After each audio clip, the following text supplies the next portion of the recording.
All right, so just state again, just for clarity here, what is the topic you guys are discussing and the rough format you guys want to go about this? I'm still unclear. All right.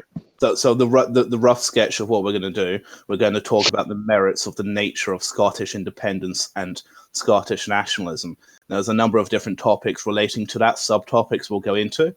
Things like Brexit, things like the SNP, representation in Westminster, and we'll talk about, and he's going to first start off with the idea that Scotland should be a federal union similar to the USA, where every constituent member of the British Union would be like a state, instead of the current form that it's in at the moment. He's disappeared. Where's he gone? Sure, he'll be back. Wait, is this being recorded? Yeah, did you do you object to that? I thought that you guys wanted it recorded. There are a few people saying they couldn't make it and they wanted to hear it after, so. Oh, okay. But if that's not an issue for you, we can cancel that part. No, that's fine. Whatever. All right. So just for clarity, Scrooge, so we got the bases covered. Are you comfortable with this being recorded? There are a few people who said they want to hear this, but they can't make it. Scrooge? I think he's on his tablet. The internet's not very good with his tablet and he fucks up. I hope he gets onto a laptop or a PC. Scrooge? I think we can just chalk this up as to me winning the debate. Yeah. That's oh wait, he's still here. Hey. You there? Oh, well. Oh well. So yeah, do you get that structure that we're gonna do? Like, does that make sense? Yeah. Is that okay? It makes rough sense. Because it's a very broad topic. Yeah, I can hear you now. Yeah. Yeah, David, sorry, my apps. I don't know what's wrong with my app, man. It's just everybody went silent. Yeah, man. I might have to turn over to my PC, man. But I might have to update it. But anyway, like. So do you want to start with federalism and tell us the merits of federalism then? Right. Well, okay. Right. What we have here, like, compare like the American system with the UK system. Now, in the UK system, what we have is like 4 states. Basically, we could consider the 4 states, the 4 countries of the UK as 4 states, and what we have is a unitary system, where Scotland, England, Northern Ireland and Wales are all conjoined into one single entity. And that there's a problem arises because what happens is England has more MPs, so England can dominate the UK. For example, Boris Johnson only won in England, right? He never won in Scotland. He never won in Northern Ireland or Wales. He lost. But because he won in England, he's the Prime Minister of the United Kingdom because England has a greater population than Scotland, Northern Ireland and Wales combined. But if you look at the American system, it's very different, you understand? In the American system, you have like California, New York and Texas. They don't dominate, you understand, the American system because it's all federalised over there. So, for example, their system is sliced into multiple layers of democracy. So they've got the House of Representatives, right? The House of Representatives are elected according to popular vote. You understand? So, for example, California, New York, and Texas all have more representatives than small states like North Dakota, Rhode Island, and but when it comes to the Senate, you understand? When it comes to the Senate, all states have 2 senators each. You understand? So the big states, so when it comes to trade deals, the big states can't dominate the trade negotiations to the detriment of the small states, because all the states at the Senate level are treated equal. And then when it comes to the presidential elections, you understand, it's not basically in America, it's like the states elect the president, not the actual popular vote. So what we have here in for example, the United States of America, you've got Donald Trump. There's 50 states, and Donald Trump won 30 of of the 50 states. He only lost in 20, so basically he won in the majority of the states, and he's the Prime Minister. In my opinion, he's a legitimate President of the United States. Whereas in the United Kingdom, what you have is you have Boris Johnson, who's only won in England and lost in the majority of the states. It's basically 3 countries voted against Boris Johnson and 1 country voted for. And it's because of England's greater population, this man is in office. And I think that the UK should change its system. And the first past the post system, in my opinion, is a nonsense. And it should change England should be federalised into 9 regional assemblies. They should have 9 regional assemblies, and we should adopt the American system. So people like Scotland and Wales don't get dominated, and England can basically share the power to its regions as well as share the power to Scotland, Northern Ireland and Wales. And that's why I advocate a federal system for the United Kingdom. Okay. Yeah. Are you done? Yeah? Yeah, that's me done, yeah. All right, okay. So, with federalism, with the nature of the UK and the number of, the United Kingdom being a sovereign nation state is made up of 4 constituent parts of the United Scotland, England, Wales, and Northern Ireland are constituent countries inside the United Kingdom. The reason why we don't have, the way that I understand it, a unitary system similar to what you've just described, the United States, is because we don't have a codified constitution. And because we don't have a codified constitution, we have an unwritten constitution, or a number of we don't have constitutional rules that can be referred to statically in the United States system.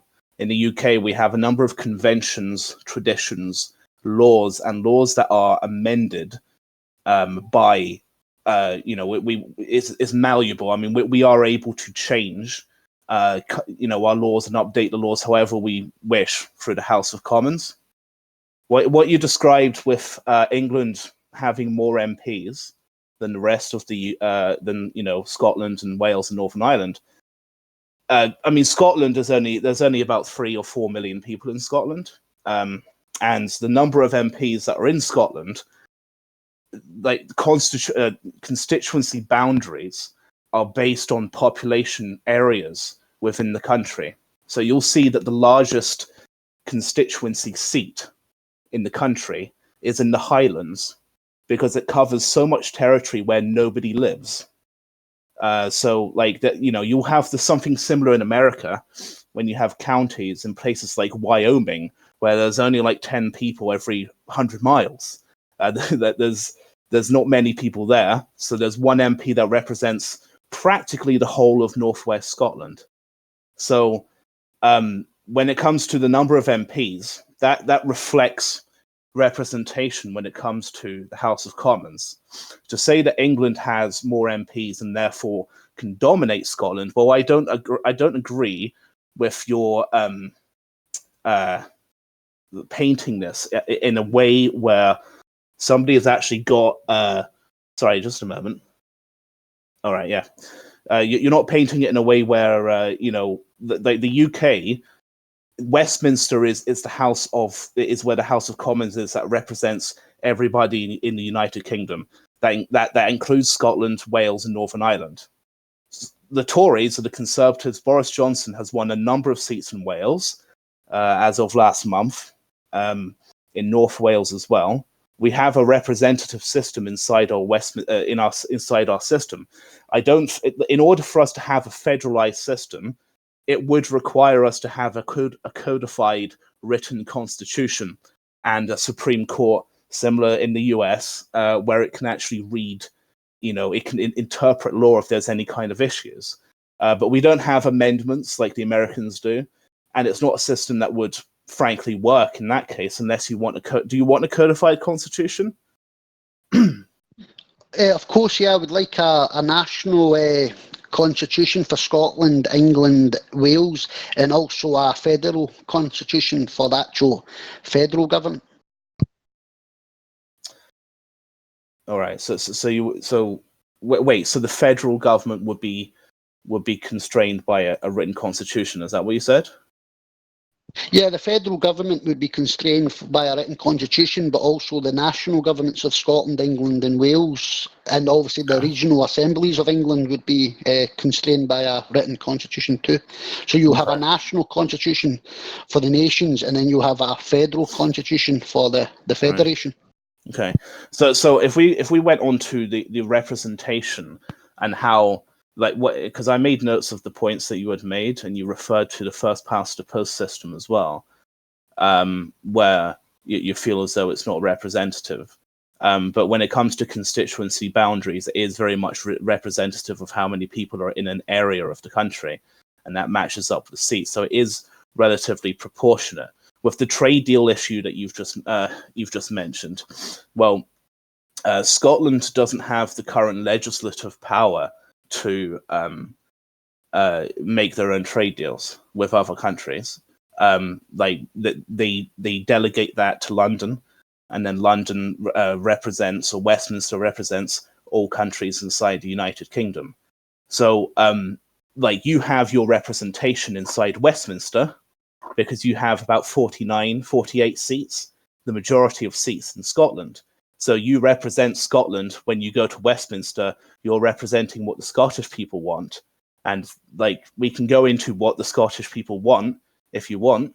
You know, if you want to talk about what it is the Scottish people want, we can go through the manifesto. We can talk about, because what I said earlier before we started was, I don't believe it's fair to correlate support for the SNP to support for a second referendum or support for anti-Brexit policies or a second referendum on Brexit.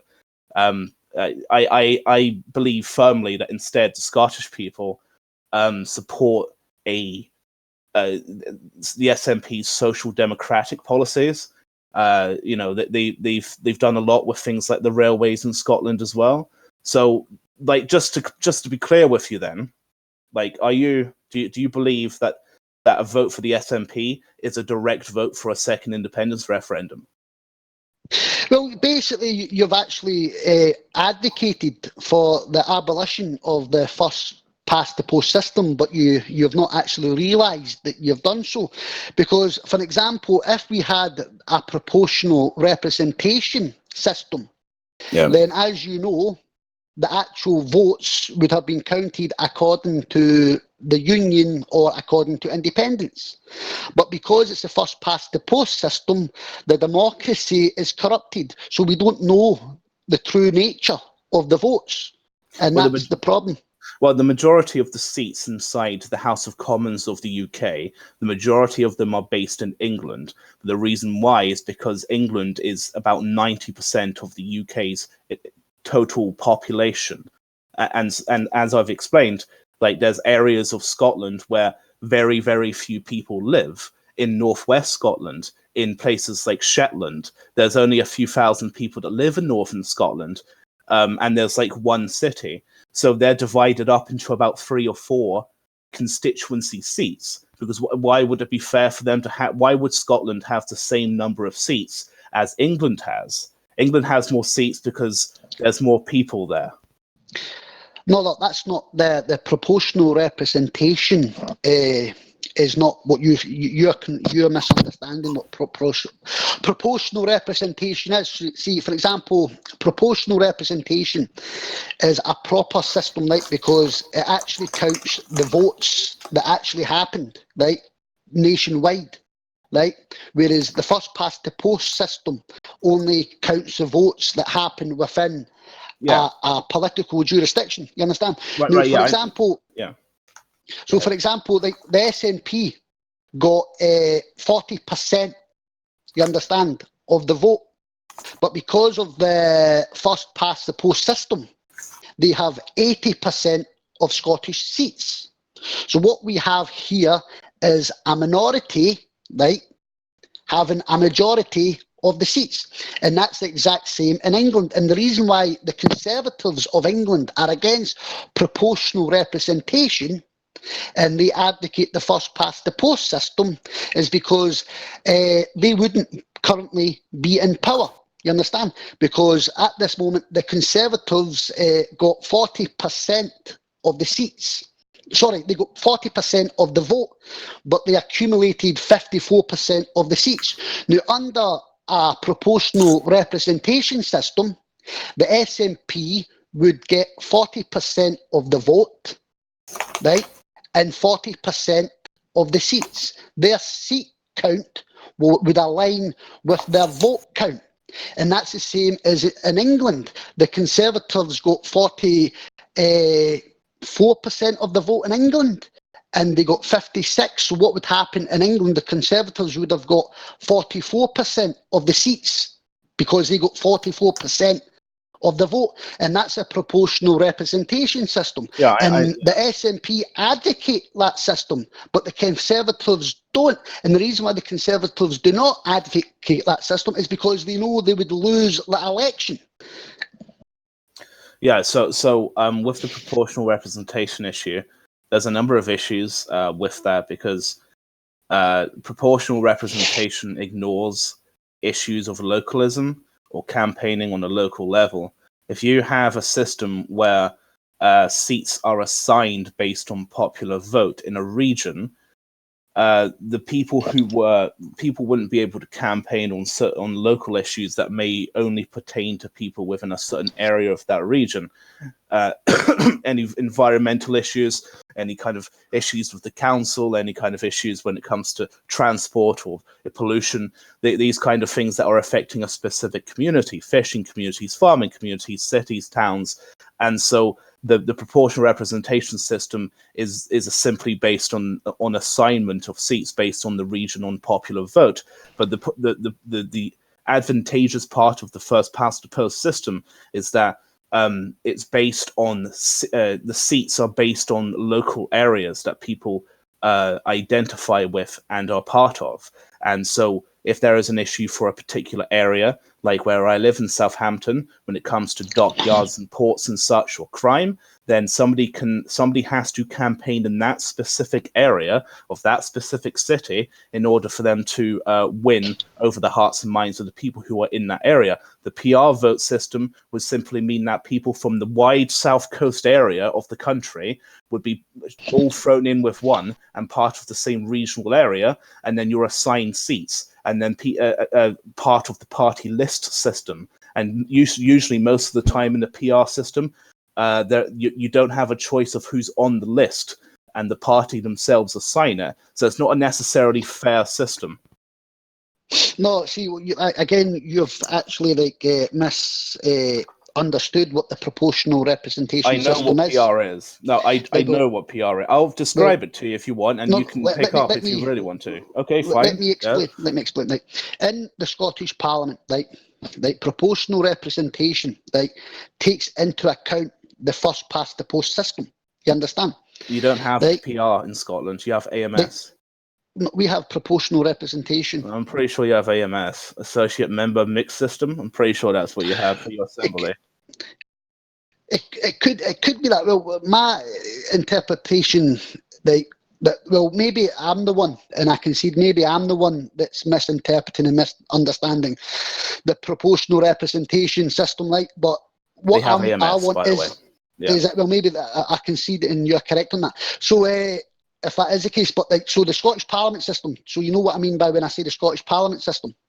Yeah, the associate member system. Yeah, additional member system. Yeah. So what you've got is you've got the first past the system, the first past the post system, and then you have a secondary system that's the proportional representation system, where it's a regional list.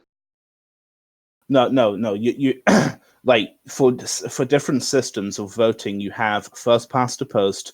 You have PR in its own right. You have subcategories of PR like PR open list and closed list, and then you have AMS, and then you have something that Australia has called like MMS, mixed member system.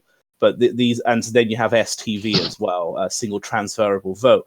Scotland has a mixture of single transferable vote and AMS, but you don't have what's typically considered proportional representation list system, which is what you're trying to describe. That's not what Scottish Parliament or the elections have. That's what I thought. To my understanding, that's what it was. So I could be incorrect, you understand, but my interpretation is there's got the first past the post system, and that's the primary voting system, right? So you've got the political jurisdictions, and I think you've got like something like 60 of them, and then so whoever wins that. So, for example, the SNP, they won like 90% of the first past the post system within the Scottish Parliament, and what happened was they then used the regional list system.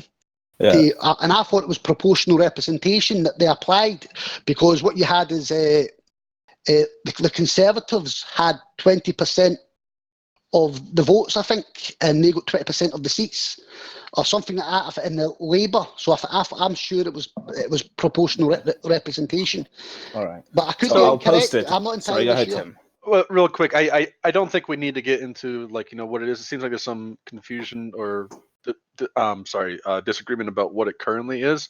But you guys are talking about what you think it should be, right? Yeah, So right. whether or not one of you guys is right about this isn't actually relevant to the discussion. No. You know what I mean? No. Yeah. So Well, like, yeah, that's So like, and that's the point that I've really wanted to try and get onto, because when it comes to the issue, or when it comes to the question of unionism, the Scottish question, the lines are typically blurred between what should be and what is.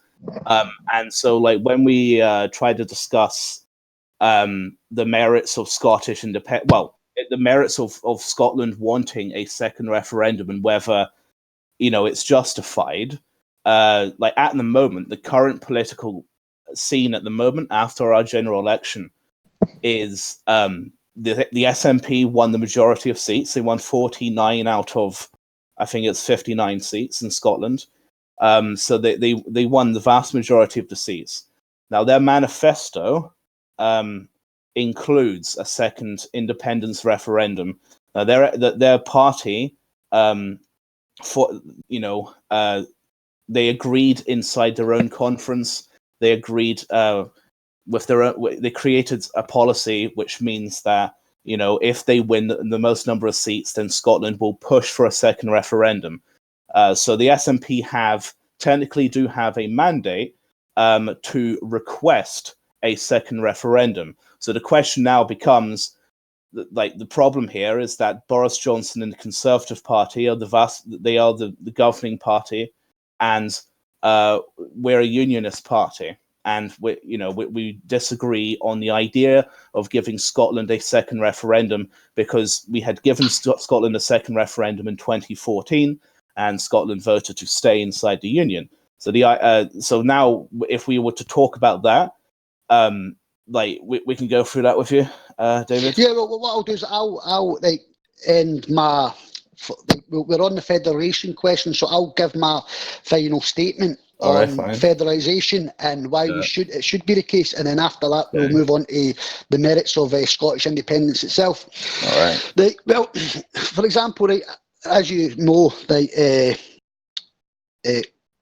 Thomas Jefferson was educated by a Scotsman, you understand, called William Small, and James Madison was educated by a Scotsman called John Weatherspoon, and one of the principal draftsmen of the US Constitution was a man named James Wilson, and he was a Scotsman.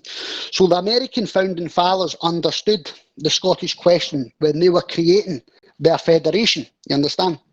And the reason why the Americans chose federation, and you can read the Federalist Papers, right? And you can also read the anti-Federalist Papers, right? And they speak about Scotland and England and the union between the kingdoms of Scotland and England at length within these papers, because I've read them, right? And for example, the anti-federalists, the people who were against the federalisation of the United States, was because they feared the large states would dominate the small states, and that the large states would act in their own interests at the detriment to the small states. And for example of this was in 1707, right, when this was the first time that this has ever been done, for a government to impound its own trade ships.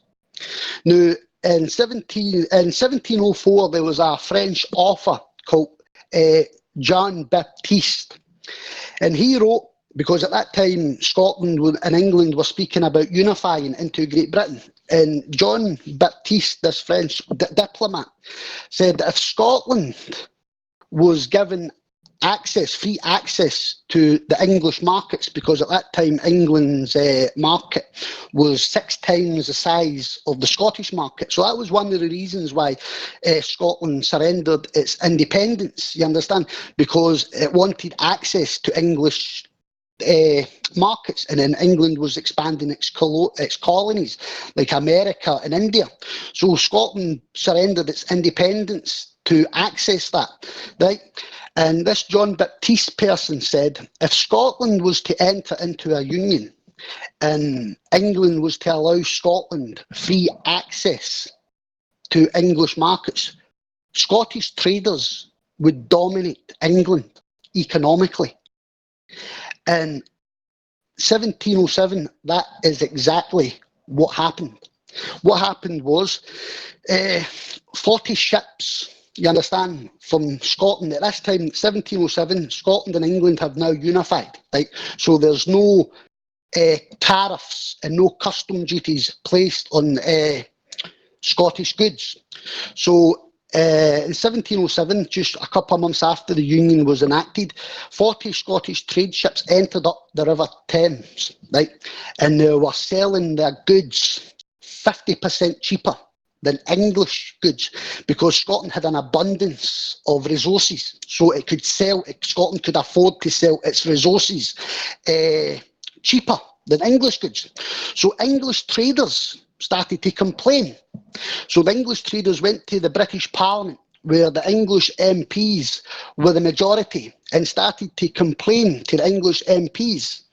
And what the English MPs did, because they were the majority within this new unified single state, was that they impounded the Scottish ships, and they ordered the Scottish traders to pay custom tariffs. The first time this has ever happened where one single sovereign state has imposed tariffs on itself.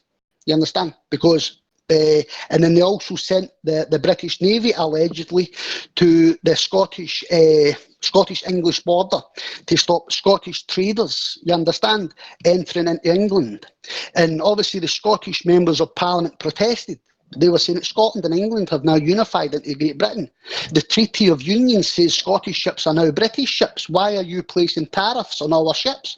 And this is what the English members of Parliament said. They said that the interests of England has to come before the interests of Scotland. The interests of English traders have to come before the interests of Scottish traders. You understand?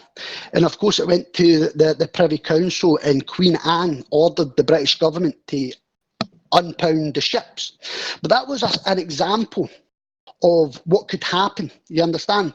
That England was the majority within the United Kingdom Parliament, and they could just impose tariffs on Scottish traders to protect English traders. You understand?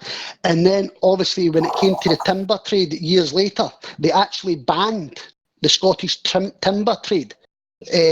Traders from accessing England, because they were putting English traders out of business. And the reason why the UK Parliament could do this was because the English were the majority. So when it came, and this was like the early 1700s, this was happening. So when it came to the late 1770s, when the Americans were deciding to create their federation, they understood this problem. And that's why they created their federal system, you understand, to combat. Because could you imagine that if the Americans adopted the same system as Great Britain, you would have New York, California, and Texas basically placing tariffs on Rhode Island and North Dakota, and that's that. Now this is history. You understand? No, Let me because finish. Let me finish. Well, you'll have to hurry up. Sorry, you can't just bloviate. Okay, I have to respond. So basically, what I'm saying is, what we're having here is the English, right, putting the interests of England before the interests of Great Britain. Okay. So that's what happened. Yeah. Let me finish. That's what happened in the That's what happened in the 1700s, right? And the reason why I mention the 1700s is that they are doing exactly the same thing to this day. You understand? Now, the reason why the Soviet Union broke up. Just make a point. The reason why let me finish my statement. The reason hurry up. The reason why the Soviet Union, you understand, dismantled was because the Russians put the interests of Russia before the interests of the Soviet Union. And the reason why the Yugoslavia dismantled is because the Serbians put the interests of Serbia before the interests. Hold on, Scrooge. You haven't gone well. Can you wrap it up in 60 seconds? Yeah, no problem. So the point is, what I'm saying is, even to this day, what you have is the Northern Ireland, the DUP, and the Conservatives are basically saying to the Northern Irish Unionists that they should put the interests of England before the interests of the Union. And the DUP are protesting against the deal. So even we are seeing to this day that the English are the majority and they are dominating Northern Ireland over this EU deal. And the Northern Irish Unionists can do nothing about it. All right, can I respond now? Because you've made 100 points there, right? So let me respond. All right. So the nature of British unionism and the nature of union is that you'll have a senior partner and you'll have a junior partner in something. You have an economically stronger partner than the other. Now, Scotland is a junior partner inside the British Union. So is Wales, so is Northern Ireland. England is the economic powerhouse of the British Union. The nature of British unionism is give and take. It's majoritarian. So whilst you may you can list off a number of what you may describe as injustices when it comes to Scottish traders and the such, but the fact of the matter is that without England, it's likely you probably wouldn't have the ability to trade as far and wide as you did before, because the English Royal Navy, Scottish traders used the English Royal Navy. Scottish traders used the British Royal Navy. Most of the Royal Navy dockyards were in England, for Felixstowe, Portsmouth, Southampton, and in Hull and Liverpool, and then you have Glasgow as well. So you have one dockland. You also had Aberdeen as well, but generally speaking, the main powerhouse, what allowed you to have that global reach across the world, was English domination during the time of English colonization or British colonization after 1707. You were a partner of that. So simply just chalking this up to just injustices where there were times where, Scottish traders weren't allowed to do this and that because of trade or whatever. You signed the Act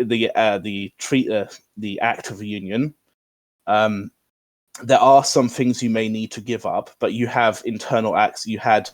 There's other things that you also had you have benefits to when you join the union, like internal access to our markets and free movement, similar to what the European Union is today. I mean, we're just the progenitor to a union project like the European Union. You had access to free movement of people as well within the British Isles. That also included Ireland up until 1920, before they got independence. So, your conclusion, I can understand that, but that's my response to your conclusion. So can we move on? Well, I need to address what you said there. The point that I'm saying is that because England has more MPs, it can dominate the smaller partners, right? For example, when the Union first started, you've seen examples of Scotland and England agreed to free trade, free access, and then as soon as the Union took place, and then as soon as Scottish traders started to capitalise, English members of Parliament had to protect English traders. And what I'm saying is this is because of the current unitary system, and this is why I'm advocating federalism, because the English are now annoying the Northern Irish DUP MPs over this new trade deal. Okay, you understand? Can we talk about that then? Can we talk about that then, yes? Yeah, well, that's what we're talking about. This All right. So basically, what is happening the same. So basically, it's English nationalism. That's what it is. And the DUP are saying we will not put the interests of, for example, this is what I'm trying to say to you. The Scottish Unionists are British. The Irish Unionists are British. The Welsh Unionists are British. But the English Unionists are English. And they believe putting the interests of England. And this is what the DUP, the Irish Unionists, are saying. They're saying over this new EU deal, it's endangering the economic and constitutional integrity of the Union. And they're not subscribing to it. All right, so let's talk about the backstop then. Let's talk about Northern Ireland and the customs union, the Irish Sea. Right, so with Brexit, prior to Brexit, or the current system we have at the moment, because the UK is a member of the customs union and single market inside the EU, that allow for frictionless trade between Northern Ireland and Southern Ireland, or the Republic of Ireland. Once we leave the European Union, the UK wants to also take Northern Ireland out of the European Union as well, because they are part of the UK. Now, the DUP ran into a bit of trouble, because when it comes to what had to be done with the border and the problems that could arise from a border between Northern Ireland and Southern Ireland, is that in the customs union, we decided that the best course of action would be to have that in the Irish Sea, because whilst Northern Ireland would be outside the single market and customs union, what? Who are we? I'm talking about British, but the UK. Northern Ireland is part of the UK. Carry on. Yeah, that's what I'm referring to. Yeah, that's what I'm saying. This is an internal UK issue. So, Theresa May's deal, which eventually got voted down, had a backstop, which meant that if we couldn't get a trade deal after 2020 or 2019, it was 2019, 2020 at the time, if we couldn't get a trade deal with the EU after we had left the customs union and single market, then Northern Ireland would stay in the customs union and single market to avoid a hard border. The problem is that the DUP were in two minds about this, because first of all, the DUP are unionists and they wanted to be part of the UK's internal market, and they didn't want a border between Northern Ireland and the UK. But at the same time, the DUP I let you speak, so please let me finish, because I let you go on for 5 minutes, mate. Be quiet. So then after that, in Northern Ireland, the DUP had Brexiters, and they also wanted to be outside the customs union and single market, but they also wanted to keep the border at the same time, and they also wanted to keep frictionless trade with the EU as well. Now, the EU said no to that. Now, the DUP had to make up their mind which was which, and then eventually Boris Johnson said, okay, well, there's no way of pleasing you, and because the Tories have already won a majority now, we've decided for them, because they wouldn't make up their mind, and they were the ones who were causing the problems for 2 years with Brexit. So we said, right, we're going to put a customs union in the Irish Sea instead. And now they're not happy with that either. But okay, sarah, then, whatever. We're not bothered with that anymore, because we tried to compromise with them and they weren't happy with anything. So go ahead. Right, well, for example, see when somebody says give way, they only give way for 5 seconds, just a 5 second. I gave way correction. For you for 5 minutes. No, but when somebody says give way, it's only for a 5 seconds just to correct a point. And the point that I wanted to correct is what you said is between Northern Ireland and the United Kingdom. And Yes. I predicted that you were going to say that. Now that's why 60 seconds earlier I said to you, right, who are we? And you said, we is the United Kingdom. And I said, well, Northern Ireland is part of the United Kingdom. And you said, yes, that's correct. And then 60 seconds later, you then say Northern Ireland and the United Kingdom to imply that Northern Ireland is out of the United Kingdom. Well, no, sorry, that's complete nonsense. I'm obviously referring to an internal dispute, an internal matter within our internal market in Britain, the British market. So obviously, if I'm referring to two parties, which obviously make up the United Kingdom, I'm not then changed my mind by referring to Northern Ireland in of itself and then talking about the UK. So don't get into that with me, because I know that Northern Ireland is obviously British and is right. Well, at the moment, they're essentially run by Whitehall because Stormont is closed for the past 3 years. So, like, I recognise that. I'm referring to Northern Ireland as a separate entity and a party within this dispute with Brexit, but they're still British. So, well, yeah, okay, go ahead. Well, that's what I'm trying to say to you, because you think it's a UK Northern Ireland dispute, and what I'm saying, it's not. The DUP are seen as a Northern Ireland England dispute. They're seeing Boris Johnson as an Englishman imposing a deal on Northern Ireland in which these Democratic Unionist Party members who are Unionists are saying, no, your deal is protecting England at the expense of Northern Ireland. And the DUP are saying they want and the economic and constitutional integrity of the Union maintained. But you have just basically said that Northern Ireland couldn't make up their mind, and basically what you're saying is we, but what you really mean is the English MPs told the Northern Irish what to do because they couldn't make up their mind. And this is the problem I'm saying. But again, Northern the UK Ireland, government did. Scotland, Wales and England are all members of the United Kingdom. And the interests of the United Kingdom must be taken into consideration.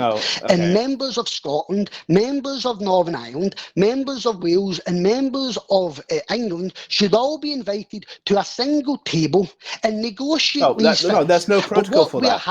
There's no protocol for that. English MPs, because of the unitary state we are within, English MPs have the constitutional power to economically and constitutionally dominate Northern Ireland. And the DUP are saying, no, we are Unionists, we are not English nationalists. And that's it. Yeah. Okay, right. That's nonsense because Northern Ireland is part of the United Kingdom. Because Stormont is also closed at the moment, their regional assembly is not open. I think he's lagged. Wait, did you lag? Hello? Yeah, that's me back, yeah.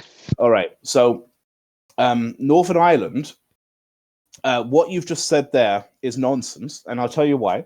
Because Northern Ireland is a constituent member of the United Kingdom. Stormont itself, the regional assembly for Northern Irish issues, is closed and has been closed for 3 years, since January 2017.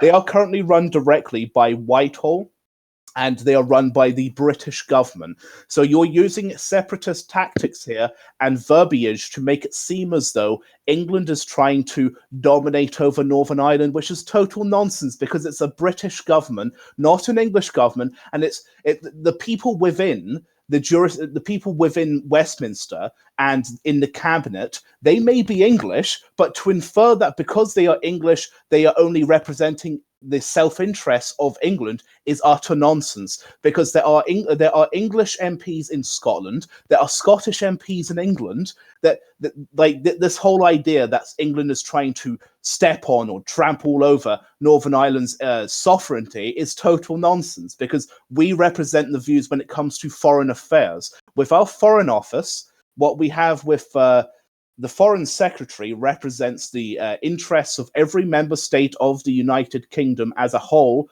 on the global stage. So this internal dispute between Northern Ireland and the UK is also linked to the issue of Brexit and leaving the European Union. Therefore, it's the issue of the Foreign Office and the British government, not of regional assemblies, to discuss. So, like, you basically said, like, separatist tactics. Like, no, the DUP are known as the Democratic Unionist Party. And they are saying this deal proposed by Boris Johnson endangers the economic and constitutional integrity of Northern Ireland. You understand? No, sorry, the Union in Northern Ireland. And the DUP, you understand, are members of the UK Parliament. You understand? Yep. And it's the DUP who are saying this. You're accusing them because they are saying that they don't want to put England's interests before the interests of the Union. You're saying they're separatists and they're using separatist tactics. You're sitting there calling the Democratic Unionist Party, who are pure unionists, you could basically describe them as the most hardline unionists in the UK. You're calling them separatists because they don't agree with Boris Johnson's basically English deal for the UK. No, what I'm saying is that this is the equivalent of saying that if Mexico had a dispute with Texas and then Washington responded because Mexico threatened the sovereignty of the state of the whole of the United States, it wouldn't go to the state Senate or the state whatever you have in Texas. It would go straight to Washington, and the people in Washington would represent the people of Texas because Texas is American, because they're part of the same union. So this is exactly the same thing you're talking about. A foreign power, a separate entity, the European Union, which is soon to be a separate entity now, is causing an internal conflict within our internal market. This is not up to the DUP to discuss how this is going to happen. The British government has to protect the sovereignty of all constituent members of the United Kingdom. So saying that because people in London are making the decisions and they're English, you're protecting this, you're selling out the Northern Irish because of because people are English, well, that's just nonsense. It's baseless. It's based on nothing. That's what the DUP are saying. I'm not saying this.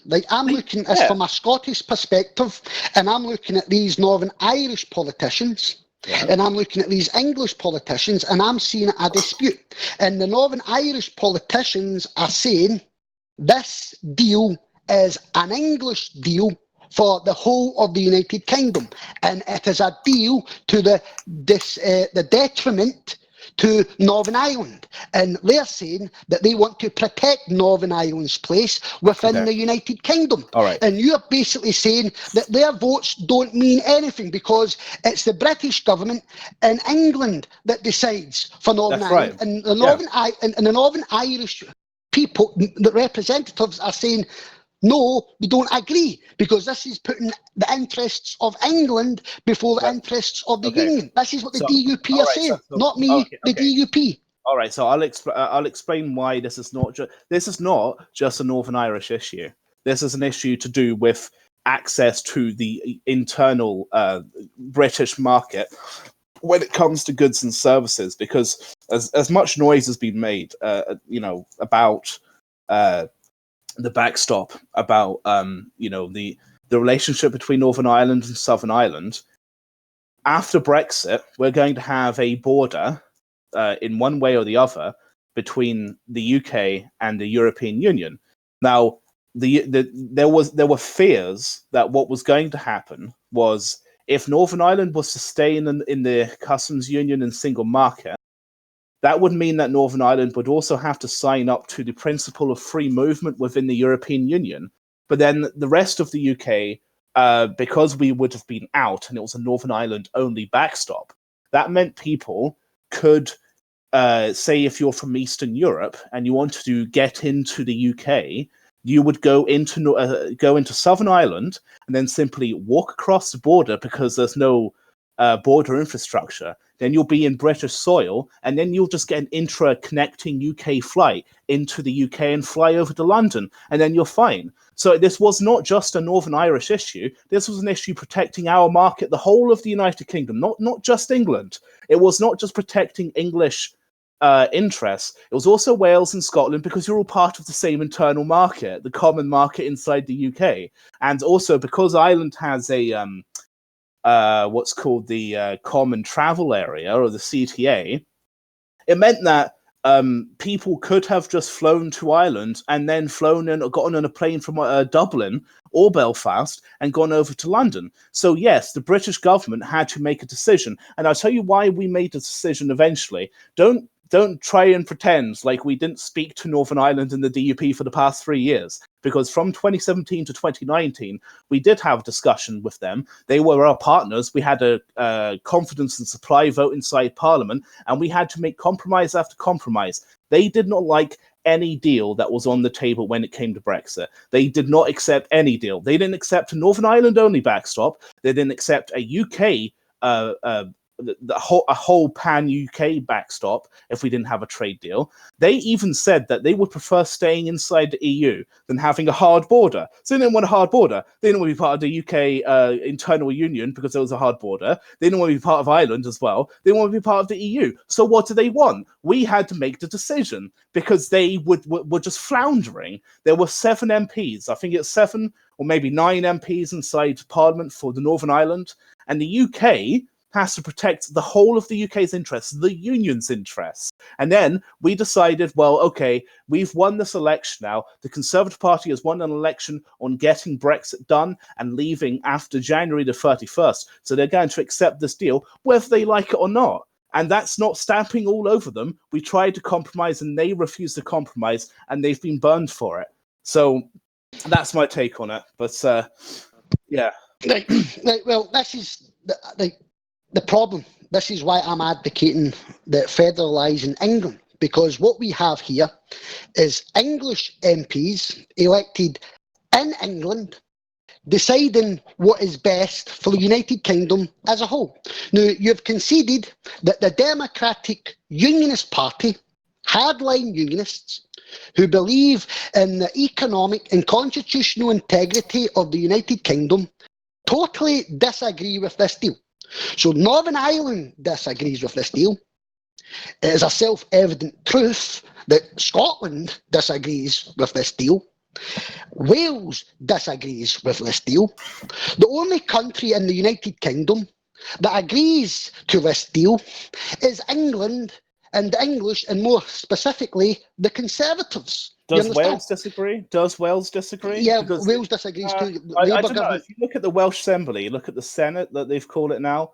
They voted in UKIP, the Tories, and they voted in pro-Brexit MPs. In fact, the Tories made massive gains. You don't let me finish. You've just interrupted. Yes, go ahead, Wales, well, if you understand, is Wales is against the deal too. The Welsh Labour is a government in Wales. They're against the deal, and they could be against the deal because it's a Conservative deal. We don't know, but the Labour Party are the government of Wales, and at Westminster, Labour has most MPs from Wales. So Labour won the election in Wales, the UK election, and they're also the government of Wales, and they're against this deal. So everyone apart from England is against this deal. But because England is got a greater population and they've got more MPs, they can decide to impose this deal on Scotland, Northern Ireland and Wales, and even against the wishes of the Unionists. So this is not just some nationalist, Scottish National Party agenda. Right? This is actually the Democratic Unionist Party too, because obviously the Scottish National Party are not going to agree to a deal that puts the interests of England before the interests of the United Kingdom, and the Democratic Unionist Party of Northern Ireland are not going to agree to a deal that puts the interests of England before the interests of the United Kingdom. But you are living under illusion, because you deny that this deal is about England, and you deny that this is an English deal for the United Kingdom. But when everybody else in the United Kingdom, Northern Ireland, Scotland and Wales are saying this is an English deal for the United Kingdom, even the Unionists in Northern Ireland. Okay, right. So, like, if that was true, why did the north of Wales go blue? We had an election 1 month ago, and in fact, northeast Scotland voted Tory. The north of Wales voted Tory. The DUP are on board with most Tory policies, except for this deal.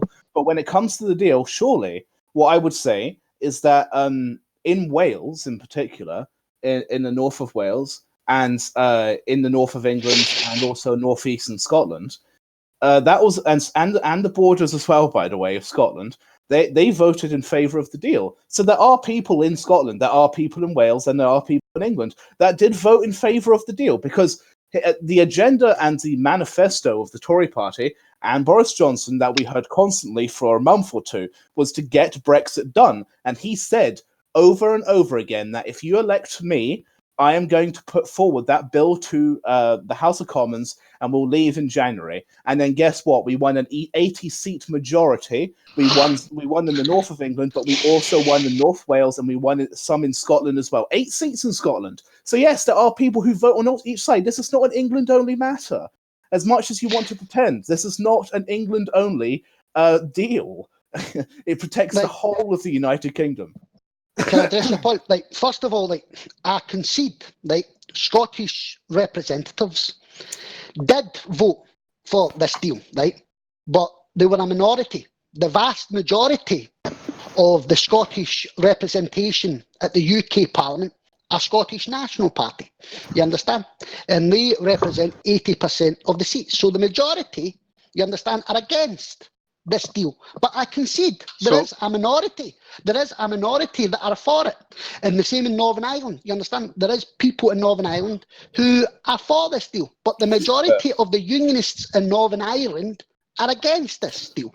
The majority of the representatives in Scotland are against this deal. All right, hold on, David, you've repeated yourself literally 3 times in a row now. Yeah, exactly, but that's what I'm saying. So hold on, no problem, man. yeah. You were arguing before that you think, you know, you guys should have something more similar to the U.S., but it sounds to me like if you guys had something similar to the U.S., you still actually would have had Brexit. Like, this wouldn't change anything. And so it sounds to me like you think each constituent member should have a veto. Is that right? Should have a veto? Well, no, because, like, well, yes, that was Nicola Sturgeon did propose that. And if that was the case, if there was a veto system, you understand, for example, in Belgium, you've got 2 regions in Belgium. You've got Wallonia and you've got Flanders, and both those regions have a right to veto trade agreements, you understand? And, for example, if there was a veto, a national veto for the nations, then it would have been 2-2. And then basically the status quo would have been implemented, and that would have been a Remain vote. And that would have been a Remain vote in the EU. But yes, I would advocate a veto, yes. But a veto system, you would have just 10%, you'd have constituent member parts of the UK voting against. This is like NAFTA having a veto system where Canada and Mexico vote no and America votes yes. But then, because it's 2 versus 1, the veto passes and then it stops happening. But the majority of people live in America, and the majority of people live in England as well. So you have 10% of the population essentially ruling the roost over a veto system over a 90% of the population living in England. That would be absurd. Well, that system is the current system in the European Union. What you have is you've got a small state like Malta that has 500,000 inhabitants, and they could veto a proposal proposed by Germany, a member state that has 80 million people. You understand? So if it can it's bad, be the it? case I don't agree. for Europe, well, you know what I'm saying, but that's not what I want. See, this is what you're misunderstanding. Anyway, that would have been preferable, and I would have agreed with that. You'd have preferred with a veto system. Yeah, but what I want is the federalisation of the United Kingdom. You understand? That's my primary objective. And if England refuses, then Scottish independence. But this veto system would be part of your federalist system then. Well, I wouldn't have said a veto system over the actual UK Right. EU referendum vote, right? But within the trade negotiations, you understand? I think we should respect the vote when it comes to the leaving, but when it comes to the trade, I think all members of the UK, Scotland, Northern Ireland, Wales, and England should all be at the negotiating tables. So But what we have is all just right. English representatives. Okay. let's work this out just for clarity. Like in the US, each state has a proportional amount of representatives. I'm sorry, representatives proportional to their population, and then in the Senate, everyone gets 2. Are you suggesting something like that, where Wales gets equal votes to England in some separate house? No. What I'm suggesting is England has 50 million people, right? And what I'm suggesting is to divide England into 9 regions, you understand? And they will all have 9 regional assemblies. And then what we'll have then is Scotland, Northern Ireland, Wales, and then 9 regional assemblies. So we'll have 12 states within the United Kingdom, right? And then that's at the state level. You understand? We'll all have we'll have a national parliament in Scotland, a national parliament in Wales, and then we'll have 9 regional assemblies for England. And then we'll have a federal level where we'll have a House of Representatives voted by proportional representation to the size of the regions, you understand? And then we'll have a Senate, and within the Senate system, you understand, I would say each region and each nation, so I would say, like, for example, Scotland would be given 4 senators, Northern Ireland would be given 4 senators, Wales would be given 4 senators, and each English region would be given 4 senators each, you understand? And that's... Well, but if that's the case, then okay, but then if you have assemblies, 7 or whatever assemblies, and each one has 4 senators for England, well, then the interests of England would still trump you guys every time, surely. No, because what will happen in England, you'll have 9 regional assemblies, you understand?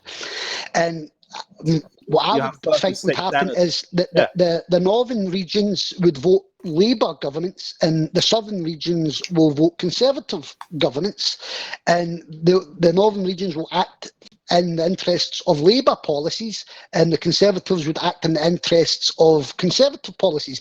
But because that's what I'm talking about. But what we currently have here is basically like the winner takes all. You understand, within the first past the post system, where the winner of the first past the post system gets to govern. You understand that, for example, Boris Johnson only wins in England, and I'm repeating myself. But he loses in Scotland. You understand? Yeah, I understand that. Let me respond. So, that even if we were to do a regional English system, most areas of England would be Tory anyway. Southwest England, there's only 2 non-Tory seats in the whole of Southwest England. You have you have Eastern England. There's only about 4 non-Tory seats in Eastern England. The whole thing is blue, and the northeast is blue at the moment as well. There's the Red Wall, which is crumbling as well. In fact, inside England. I think it's something like over 80% of the seats across the whole of England are blue. They're Tory. So each assembly, no matter how you split this up, if you're to do regions, most of it is going to be Tory, and you'll still have the same issue where Scotland. And by the way, I don't know why Scotland is only just one unit. When it comes to this, because the interests of Aberdeenshire. Can I address that? Yes. Well, Scotland's population is 5 million people. You understand? Yeah. And Wales's population is 4 million people. So Scotland and Wales's populations are similar. So if you were to divide England into 9 regions, then those 9 regions would all have populations similar. You understand? So that's why. The reason why I'm federalising England is because England is 50 million people and their votes dominate Scotland and Wales. And if you divide them into 9 regions, each region will be maybe 6 million, one region will be 8 million, but it'll be it'll be divided, so you won't have one big England 50 million block. Yeah, but You most of them understand? will be unionist Tory. Like most assemblies would be Tory majority. I'm not kidding you. So I don't see why this would change anything. The majority of the Senate would be Tory in this, and if Scotland only has 4 senators, and the Celtic nation, Northern Ireland and Wales have 4 senators, and there's 9 assemblies in England, and most of them are blue, then like most of them. There might be like London, which would have probably 2 Labour, maybe 3 Labour and 1 Tory in London, and there might be Manchester area where you might have just 1 Tory, but everywhere else is going to be Tory, and it's going to be unionist. So I don't see how this would change anything, because you just be outvoted each time. No, but it's, like I'm saying to you, we won't be using the first past the post system. We'll be using the system that is currently used in the Scottish Parliament and the Welsh Assembly. But you just described senators, though. You just described senators representing each assembly when it comes to national No. The senators will be at the federal government. You understand? Yes, the federal government from the assemblies. Yes. No. That's not how it works. You understand? What you have is basically a Congress, right? A British Congress. Okay. Right? So what you have is all these regional assemblies, which would be at the state level, and then you have the Congress that will be at the federal level, and then the Congress will then be divided into a House of Representatives, and a Senate. Right. Okay. Well, the same as in Germany, the same as in every English-speaking country is a federation. Like Canada, the United States, Australia. Canada's not a federation. Yes, it's a federation. No, Canada's not a federation. They have ridings. Yes, they have a ridings, which is like our constituency seats. That they don't have an assembly or anything. I think they have like a province, a provincial. They have provincial governments, but they're not federal. They're not federal states because they don't. Because a federal state is defined by like where the center of power is. And center of power in places like Canada is in Ottawa, and the center of power in Australia is in Canberra. Yes, they may have certain. I think Australia is probably closer to a federal. I think they are more or less because they have senators and such, and they have state governments and things like that. But they actually have state governments. But I'm not sure about Canada. Either way, I don't think that kind of system can work. Especially when you like for the UK, because especially when you look at the size of the UK being, an island. Well, I mean, like people in Canada, if you live in Alberta, Canada, you're probably going to have different problems from people who live in Ontario. If you live in Alice Springs, Australia, you're going to have different problems from people from Melbourne. So that's why they have a kind of a different system of state governments and such. But the difference between Newcastle and London, whilst like they might have some small differences, but I don't think they should be split up into separate governments or assemblies because naturally, I mean, generally speaking, I mean, England itself, I don't think we're that culturally different or culturally diverse in the makeup of what the UK is or what England is. Yes, some of the values, and this is really going more into this like a social side of it, but generally speaking, yes, Scottish people typically tend to be more centre left and social democratic, and then people in Eastern England are typically more conservative. But it's not nearly as wide enough to have separate representation all coming together in a federation. That's why I would be against it. That would be one of the reasons why. Like, well, can you hear me? Yeah. Yeah. Can you hear me? Yes. Like, well, for example, I think the Canadian system is a federal system because I think there's 12 provincial governments. They don't call them states, they call them provinces, and I think there's 12 provincial governments. Now, a few years ago, Canada concluded a trade deal with the European Union, and representatives from all 12 provinces Yeah. sat at the table. You understand? Sat at the table. You understand? In Canada, the population of Canada is about 25 million people. So it's basically a third of the population of the United Kingdom, right? And for example, in Belgium, the exact same as a federal system, one state federal system, and both the Parliament of Walloon and the Parliament of Flanders both have representatives when they're doing trade deals. That's because they speak different languages. Give way for a second. That's because they speak different languages. Like in Belgium, they speak Dutch and French, and there's a German-speaking minority, and they have different cultures and different aspects. Okay. But the fact is they've got veto powers and they extend their own. Whereas in the UK, we don't have this system. In the UK, what we have is only members from England are sent to the negotiating table. So what should happen is what should happen is in Canada, all the provincial governments are represented at the trade deals, and that's what should happen in the UK. You should have a representative from the Scottish government, a representative from Northern Ireland, and a representative for Wales, and a representative representing England.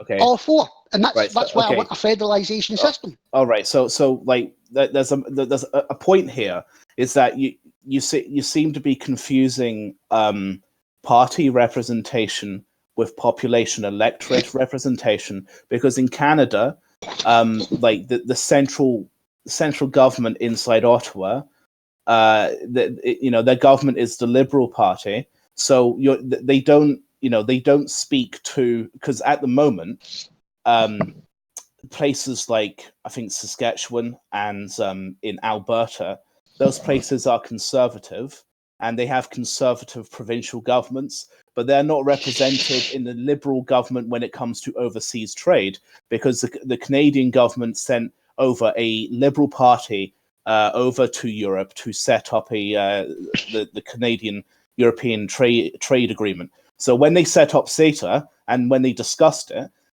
yes, each corner of Canada and each corner of the EU were represented, but it was represented by the party, and that's what the UK does as well, because we have people in the trade negotiations for Brexit who hold Scottish seats. For example, at one point, Rory Stewart, he's the Member of Parliament for Penrith and the Scottish Borders. We have people like, I can't remember his name, but he's a Scottish, Mondale, something like that.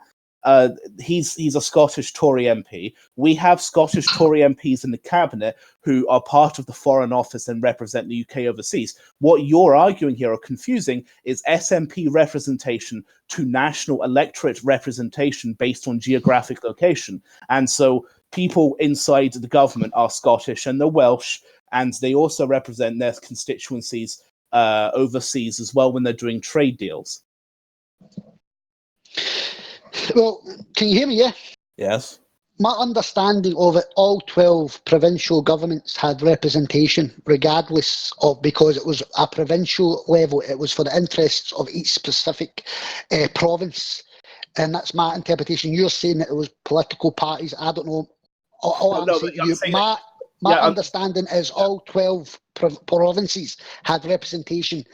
Like Alberta, British Columbia, Nova Scotia, Quebec, all have different levels of population. Some have high population levels, some have small population levels, but they were all represented at the European Union trade deals. And what we have here in the United Kingdom is only English representation. I'm saying that's not true, because I've said that in the cabinet there are Scottish MPs who run Scottish constituencies who are in government and represent the UK. People who are members of Parliament who hold Scottish borders and northeastern seats in Scotland, they are part of Boris Johnson's cabinet. People in Northern Wales, they've been given cabinet positions. People in Wales, people in Northern Ireland, they're all part of the British cabinet and the British overseas trade missions. So they represent each member state. You're just saying that because they're not SNP or because they're not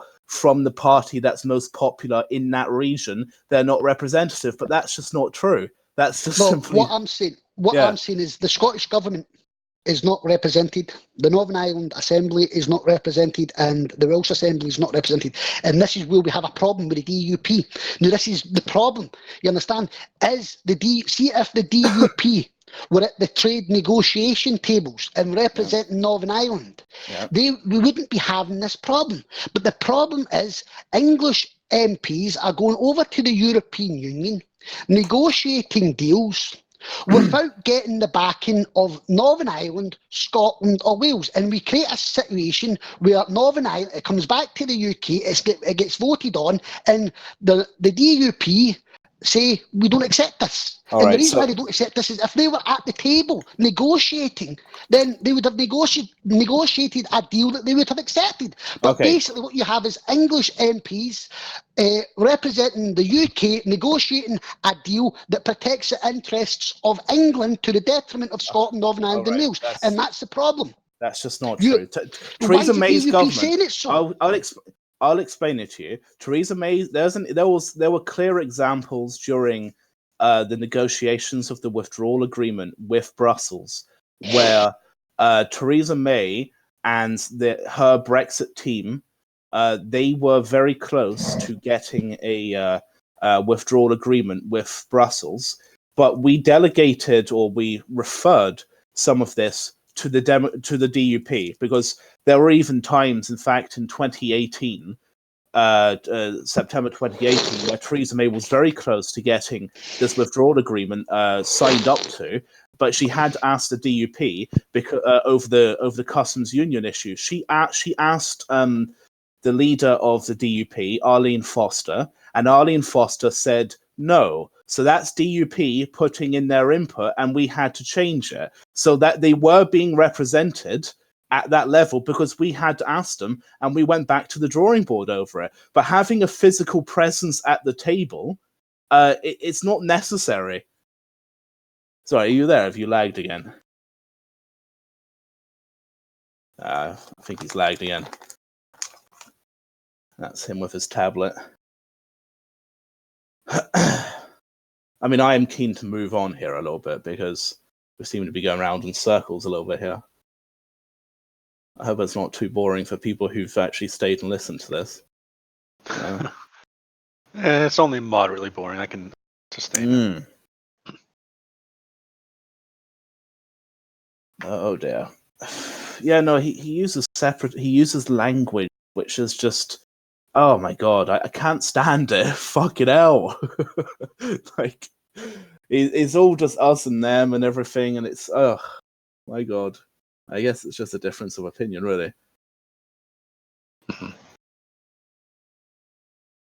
Well, he's gone forever. I win. So I think that's it. Give it a couple minutes. Yeah.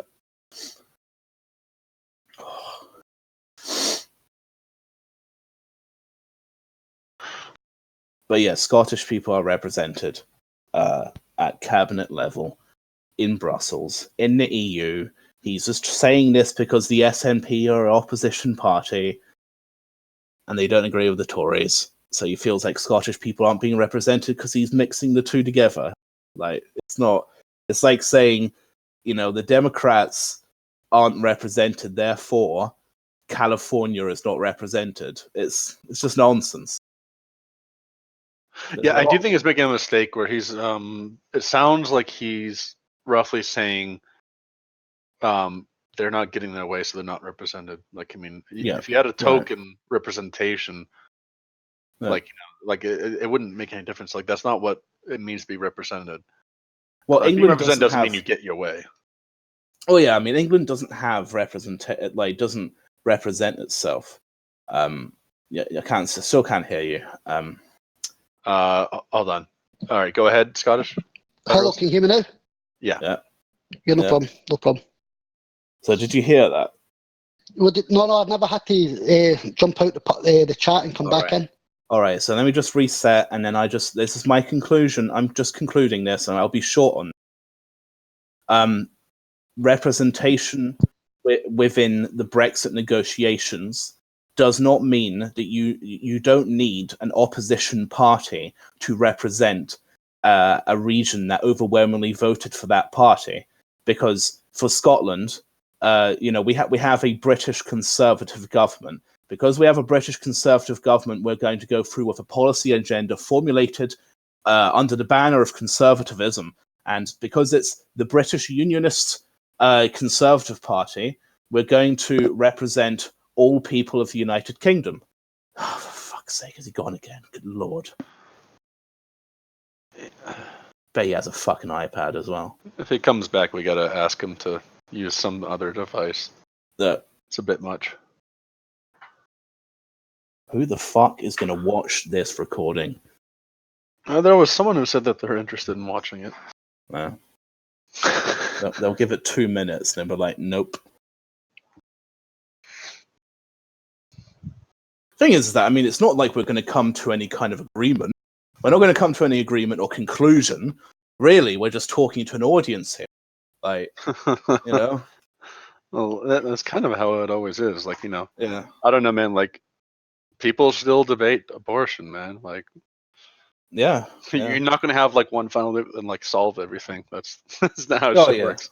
Yeah. It's the process that's the joy of it. Yeah.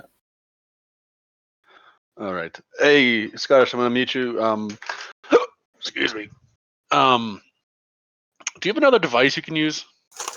Yeah, yes. It's just my tablet. Yeah, I might have to turn my laptop on. Yeah. Yeah. Yeah, so sorry, what were you saying? All right, so just real quick, Scottish people are represented in the British government. They're just represented by the Conservative Party's seats that are in Scotland. You may have a majority of seats in Scotland. Scottish people may have majority voted for the agenda of the SNP, but the nature of the SNP's agenda and manifesto is domestic, and it's not something that necessarily has any kind of points in it when it comes to Brexit.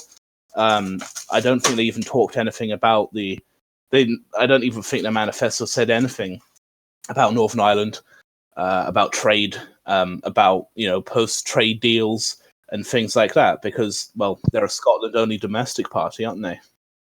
Yeah, but see, that's the whole point. See, this is the problem. You understand? Because at this moment in time, the Nicola Sturgeon, the leader of the Scottish government, has said, "Okay, right, we understand that the United Kingdom has left, and we accept that result." She said, "But we want to be represented at the trade talks to negotiate a new trade."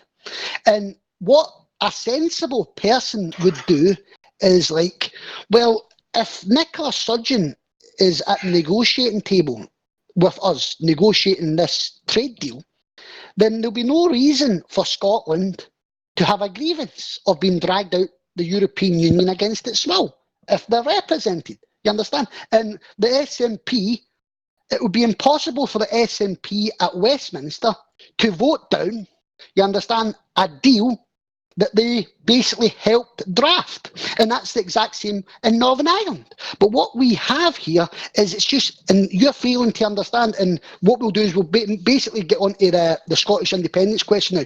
But basically, this is an English deal for the United Kingdom. And in my opinion, Scotland and Northern Ireland don't want it, even the Unionists. And that's my final thoughts. All right. Okay, well, we agree to disagree. Are you getting on a laptop? What are you doing? Shall I wait until you get into a laptop? Yeah, I'll turn the laptop on here. We'll take a break. We'll take a 5-minute break, and then I'll turn the laptop on.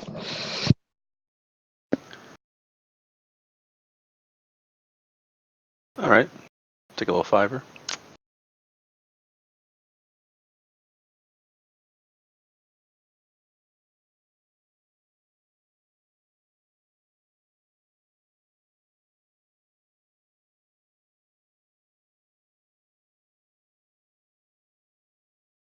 Bro, what the fuck?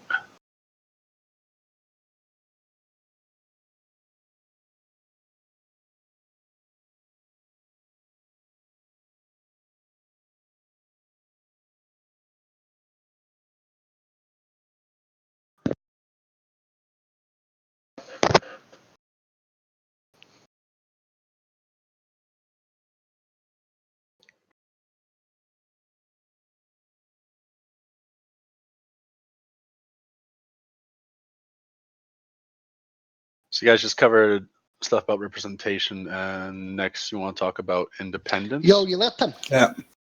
Yeah. Yo, Tim. Uh-huh. I'm here. I assume your audio is not working. He probably has an iPad as well.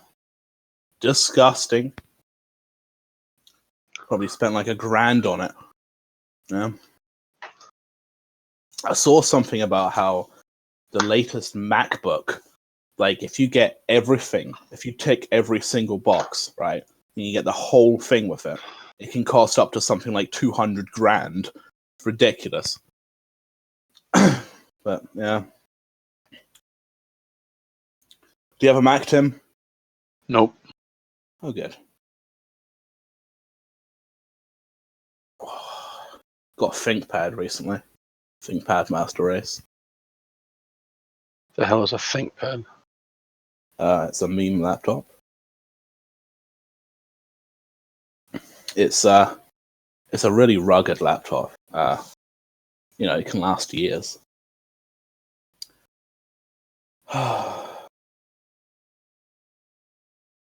So is this Craig guy like a person? Is this a bot or something? It's a bot for recording.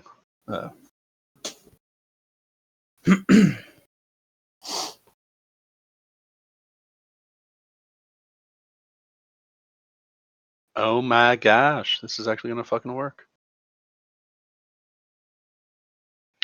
You play EU4 at all? No, I've been getting into Civ. But yeah, not played EU4 now. Oh. Playing its late 1500s, and then I'm playing as Sweden. No real allies, and then Poland and Great Britain decide they try to gank me at the same time. Nice. And like outnumbered 2-1, I just barely pulled through a white truce. Very good. Do you play Civ? Yeah, Civ's good. I'm really annoyed with Civ 6 because Civ 5 was good from the start, and then the expansions made it better. Civ 6 was trash, and it's not really fun without the expansions. And even then, I don't think it's as good as Civ 5 is with expansions. No, I agree. Yeah. I only play Civ 5. I think Civ 6 with the districts and the stuff that they have, it's too much, and it's like it looks like shit as well. So I'm not a fan. But yeah. Are you recording this, Tim? Yeah. Yeah. Yeah. So you're going to cut it out the interview when we start again? Are you going to upload it, or what you doing? Probably not. No, not a problem. My editing skills are extremely low. I just figured out the other day how to even put the audio file together. So, are you going to upload it, or are you just going to dismiss it? Or? Yeah, I'll upload it. There was someone that was asking for it to be recorded because they wanted to hear it, but they couldn't make it. Oh, no problem. No problem. So you guys wanted to move on to independence now? Yeah, Scottish independence now, yeah. But I'm just setting up my PC so I don't get cut out. You mean your Mac? Oof. You don't have a Mac, do you? Do you, David? No, I don't know. Okay.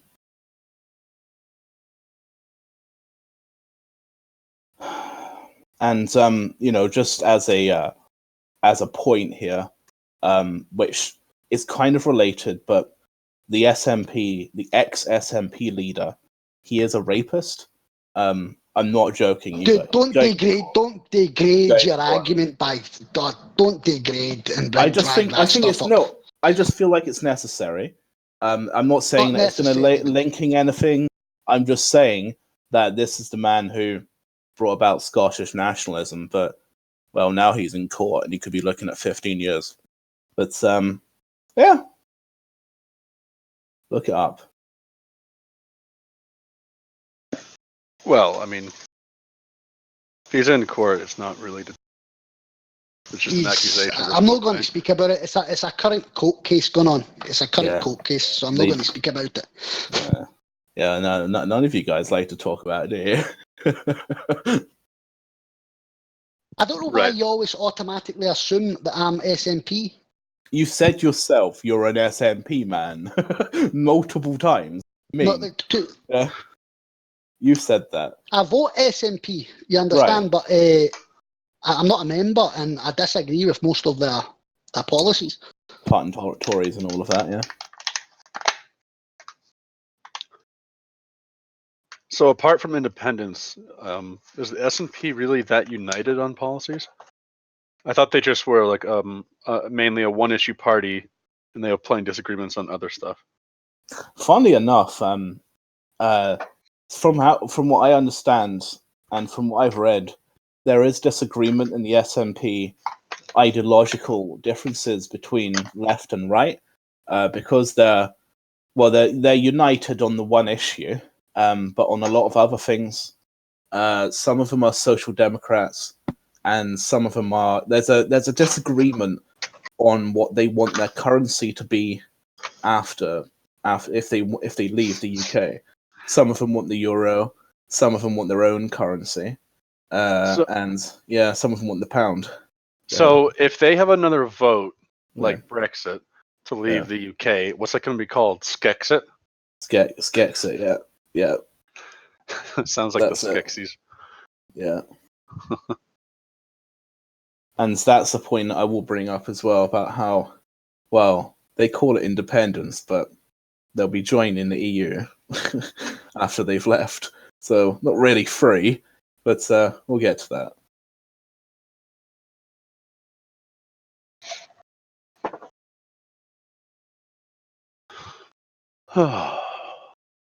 Such a nice day here. In January? Yeah, in New Hampshire. Really? Uh-huh. It'd just be snowing, right? No, there's snow on the ground, but it's actually pretty nice out. It's a nice state, New Hampshire. I tend to think so. I think the Northeast is quite a nice place. Yeah, places like Vermont and all of that. Yeah, pretty nice. I don't know how close New Hampshire is to Vermont. I don't think it's. Oh. Is it far away? They're bordering, yeah. So, That's me back. Whenever you come in and out, people are automatically muted when they join, so we don't have people interrupting or trolling. Yeah, no problem. Put your point for Scottish independence. Against Scottish independence, Odessa. You want me to go first, do you? Yeah. Well, I think you should probably go first since you're the one arguing for independence. Like normally, this you would respond to the positive. I went in favour of federation. I went first, but the thing is, I'm not for Scottish independence first. That's a secondary objective. So, right. Odessa, why is he against Scottish independence? Well, normally you take the pro argument before the con argument. It makes sense. You say because I'm from federation first. Right, but he's not for independence at all. Is that right, Odessa? Yeah. Right, and you're arguing for independence. So even if you said like you prefer something else, you're still making an argument for independence. So it seems you should make the pro argument. Well, for example, if England refuses to federate itself, because basically what I think is I think right, Scotland. But it's not going. I'm making to a point. Right? I'm making my point. This is my point. For Scotland to federate, for example, the reason why I'm for Scottish independence is if England refuses to federate, and the reason for this is it appears that Scotland puts the interests of the United Kingdom before the interests of Scotland. It appears Northern Ireland puts interests of the United Kingdom before the interests of Northern Ireland. It appears that Wales put the interests of the United Kingdom before the interests of Wales. Right. But England is the only country that it appears to put the interests of England before the interests of the United Kingdom. I'm sorry, man. Like you've made David. Exactly, you've made all these, David, hold on. You've made all these points. I think quite a few times. I'm just trying to move this forward without repeating ourselves a lot. Exactly. So I think one second, man. If you were a betting man, what do you think the odds are of the UK or England, if you prefer, accepting your proposal on federation? I would think it's highly unlikely. Right. So effectively, you are pro-independence because you're saying you're only pro-independence if they don't do this thing that you know they're not going to do. So you're pro-independence. So you should argue for independence and take credit. No, but I can't see it because there is, like, for example, it's only the Conservatives, the Liberal Democrats, and the Labour Party have actually addressed federation, and there is actually a proposal through the House of Lords called the Act of Union 2080 Bill that is something similar to federation. So at the moment there are entertaining the prospect. So it's not entirely, you understand. The problem is Labour would be in favour, Liberal Democrats would be in favour, but the Conservatives, in my opinion, would not. And that's it. So, and I would be in favour of independence, and that's my argument for independence, is if England refuses to federalise, then Scotland should vote independence. Okay, so all right. So yeah, I mean, if you're in favour of federalism, and then if federalism doesn't happen, then you would want an independent Scotland. That's your position, right? Yes, that's my position. Yes. So well, I just need some more detail. I mean, would you join the EU if you're independent? Well, at the moment, the vote was in 2016 that the majority of the Scottish people voted in favour of EU membership. So I assume that Scotland would then rejoin the European Union. And would you want to see it? Yeah, I would be. Yeah, I'm obviously, like, I want a federalised UK within a federalised EU. So I'm for the European Union. So okay, but then you wouldn't be independent then, because you'd just become a federal member state of the European Union. Yeah. Like I've said, I'm not for independence. My name is Scottish Federalist. I'm asking you to entertain the idea, because clearly you are warm to the idea of independence if you don't get federalism. So you're willing to accept independence. So I'm asking for you to be charitable in a hypothetical to say, let's talk about the hypothetical and what you would want Scotland to see if Scotland was full, unchained, independent. Where what you would prefer? You would prefer Scotland to be part of the European Union as a federal member state of the European Union? Yes. But my primary objective is a federalised UK within a federalised EU. No, you've been through, you've been through that. Let me finish. But if Scotland is dragged out of the European Union against its will, right, and England refuses to federalise, then Scotland. David, we've heard this. We've heard you say this so many times. This is why I'm saying Odessa goes first, because there's no point me going first. This is what I said to you, and you insisted that I go first. Okay. And I said, Odessa, you go first. You want to just go first, Odessa? Okay. All right. Fine. Okay. But the thing is that in order for me to make my argument against independence, I'm from a standpoint of keeping the status quo. So really, the questions that I'm going to be asking has to be from a standpoint of question and answer. And yes, you are in favor of federalizing the UK. I get that, but you're also warm to the idea of independence if you don't get that. So, again, as I've already asked you, if you entertain the idea because you would be in favor if that's the case. Let's not go around in circles here.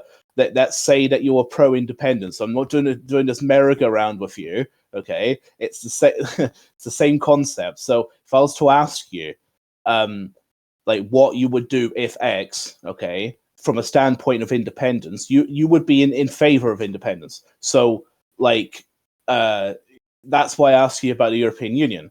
So after we leave the European Union, after say if Britain leaves the European Union, and Scotland is still part of Britain at the time, and then you get your second referendum, and then let's say that Scotland votes to leave the UK, you're saying that you would want Scotland as an independent state to be part of the European Union, yes? Scottish Federalist, I want Scotland to be part of a confederation. Yes. No, I know that, but I'm asking you, would you get the UK, Scotland, to join the European Union? Yes, I'm a Scottish Federalist. I'm for the Confederal European Union. Yes. Right. Okay. Yeah. Already made this clear. But the EU is not a confederation at the moment. I haven't gotten to that yet. So Scotland would join the European Union in its current form. What would the governmental system of Scotland be internally? Like, would you be a republic? What would you like? What are you going to be? Do you have a senate? It'll be probably the same system, just a unitary state with a single Scottish Parliament, but sending representatives to the European Union. We'll probably send maybe 11 representatives to the European Parliament. You understand? As an independent member state. So Scottish Parliament would stay the same. You would have a singular chamber. You wouldn't have an upper chamber.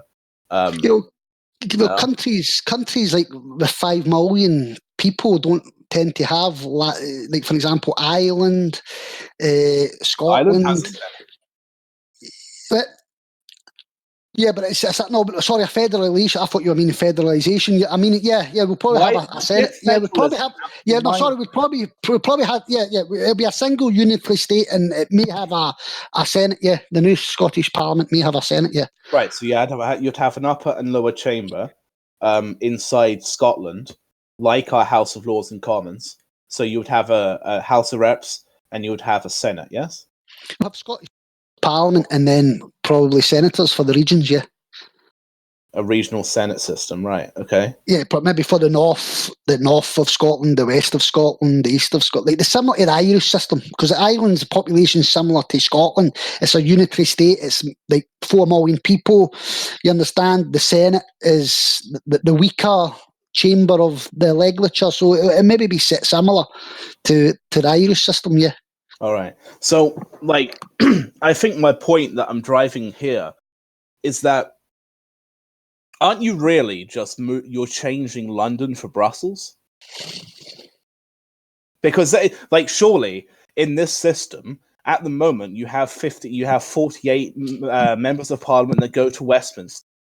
But if you were to, in this hypothetical where you're an independent country and then you join the European Union, you get accepted as an EU member state, so you're the same as Denmark, for example, and you have the same representation as Denmark, which is quite similar, for example.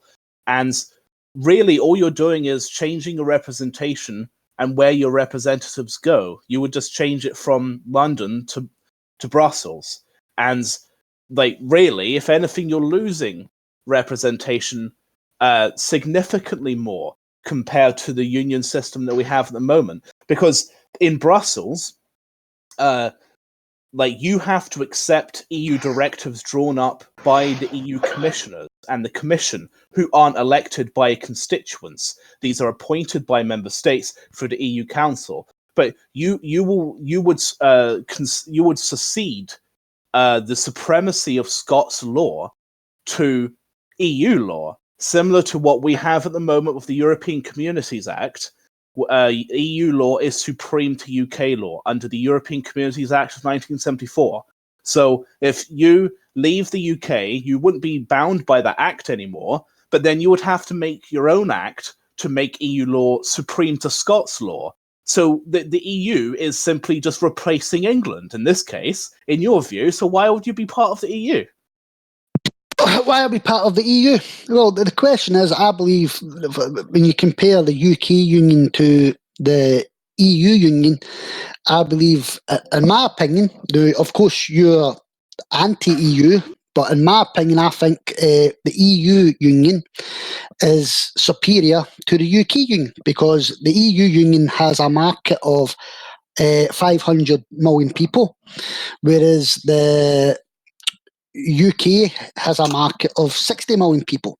And basically what we're seeing in geopolitics is all these countries are all unifying into continental economic blocks.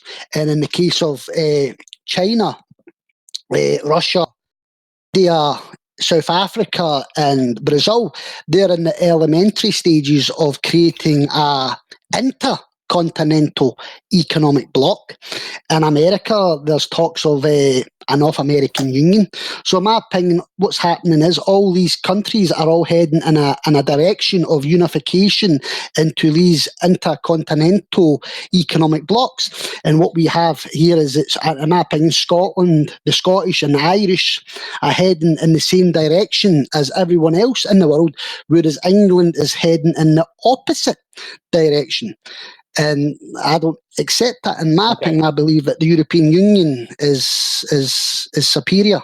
But what you've been arguing for the past hour and a half has been about the representation of Scotland and the will of Scottish people when it comes to your say on the Brexit process and your say on the trade process and your representation in our government, in British government, to be represented in the world. But the EU system, the EU system is similar, but you'd actually have even less of a say than at the moment, because at the moment you send 49 MPs over to the House of Commons to represent Scotland, and you have a voice and you vote inside the chamber for issues, and you have your Scottish Parliament. But then if you go over and switch everything over to simply the EU, you join the EU, you join the Eurozone, you become as European as France is. So now Brussels is going to control your interest rate. Your central bank is going to be in Brussels. Your supreme executive is going to be the EU commissioners in Brussels, and these directives are going to override Scots law. But inside the British Union, you have the opportunity to amend legislation to affect Scottish people. If you have, there's lots of cases inside the House of Commons where the British government, the executive, may vote against. They may abstain from a vote to allow the SNP to vote on a Scots-only issue, which may affect you in international trade. If there's a bill that's passing through the House of Commons in the second reading stage of an amendment, the SNP may lay down an amendment. If they lay down an amendment, we usually let you vote for it. So the SNP have a voice inside your parliament. But if you then switch over to the EU, you've lost your voice inside the EU, but you're arguing for independence for your voice to be heard. So it doesn't make any sense, David. Right, well, let me address that point. See, this is the whole point I've been arguing for federalisation, because what happened in the UK Parliament is when the EU withdrawal bill passed through Parliament, the representations of Scotland and Northern Ireland placed amendments attached to that bill, and because England has greater number of MPs, they voted down our amendments. So what you're saying is not for Scots-only issues. Not for Scots-only issues, though. I'm talking about the European. Yeah, but you're interrupting me. Can I speak? Go ahead. I'm talking about, for example, the European withdrawal bill. You understand? So what I'm saying is, for Scots only issues is that the Scottish Parliament exists. So English MPs can't veto and strike down amendments to Scots only issues, because that's dealt with the Scottish Parliament. I'm talking about the EU. So that's what I'm saying. We tried, our Scottish representation in Westminster tried to amend the bill, and because England had, and even the DUP too, and because England had a greater number of MPs, they struck it down. Now, the difference from the EU, a country like Malta, with 500,000 people, you understand, has veto powers. So they don't get trade deals imposed upon them. They are part at the negotiating tables, negotiating trade deals when the EU are negotiating trade deals with Canada and China and Brazil. You understand? So this is what I'm saying. In the European Union, Scotland will have a member as part of the European Commission, because everybody's represented in the European Commission. You understand? All member states are represented, and we will have a seat at the negotiating table at the European, that we do not have currently in the United Kingdom. So that's why I favour the European Union over the United Kingdom. Okay, but the system of the European Union is that the Commission is the de facto executive branch of the European Union, because they are the ones who draw the legislation up and draw the bills. Yet they're not accountable to a constituency. They may be appointed by an EU member state through the EU Council, but they're not actually voted by, they don't have to go for an election every 4 or 5 years. And they're not part of the EU elections, that's through EU Parliament. So my point here is that if Scottish Parliament, say if you left the UK and you joined Europe, and oh yeah, you're free and independent. Well, if you decide to make a bill and you decide to make into law and you pass a domestic piece of legislation in Scotland to do with fishing or oil or one of your interests, then the EU Commission, they might not like it. So then the Commission will just draw up a bill and they can override your legislator. They can override your domestic executive. And that's the problem with the European Union. And they do it to the UK at the moment. So once we are outside the EU, you will, if anything, you'll have more of a say, because if you then go to Westminster and you vote for something for your interests, it's not. And by the way, the Scots only issues for Scots only policy, it's not all through Parliament. There's some constitutional issues that have to go through the UK. But then, generally speaking, inside the UK, if you have anything that you have to bring up to the UK government, well, you can vote for it and the government can abstain on it, or Labour can vote in favour and some Tory rebels might abstain from it as well. And you might have it passed, and that happens all the time. And then it becomes law and your people are represented through the SNP. But with the EU, you're actually losing your voice, yet you seem to be in favour of independence. So this doesn't make any sense, David. What are you saying? You've already conceded that Scotland will have representation at the EU negotiating table. Now, that we currently don't have just now. We're being refused a table. And when the upcoming EU trade negotiations happen, it will take about maybe 5 years, there's no indication that Scotland will have any representation. Okay, we've been through this, though. We've been through this. Let me finish. Right. You've got to let me finish. You're always interrupting. So what I'm saying is... David, I do want to interrupt you. I thought we already agreed that Scotland does have a say. They just aren't getting their way. No, they don't. They don't have a say. They're not represented at the table. No, you Whereas are. at the European... So, wait, hold on. Do they have any seats in the Parliament? They don't. They're not any seats in the negotiating table. Right, but the negotiating table that you're talking about for these trade deals is assembled. Hold on. The negotiating table you're talking about for these trade deals is assembled by Parliament, right? By the Conservative Party. Yes. So they have a say, even though they're not getting their way. They have a say in who's at the table, and they just aren't selected to be at the table. What point does it make for the majority to have someone who's just going to be a naysayer join them in the trade deals? That makes no sense. It's possible. What I'm saying is, let me finish. Like, what we're doing is we're comparing the UK Union to the EU Union. That's the topic that we're addressing.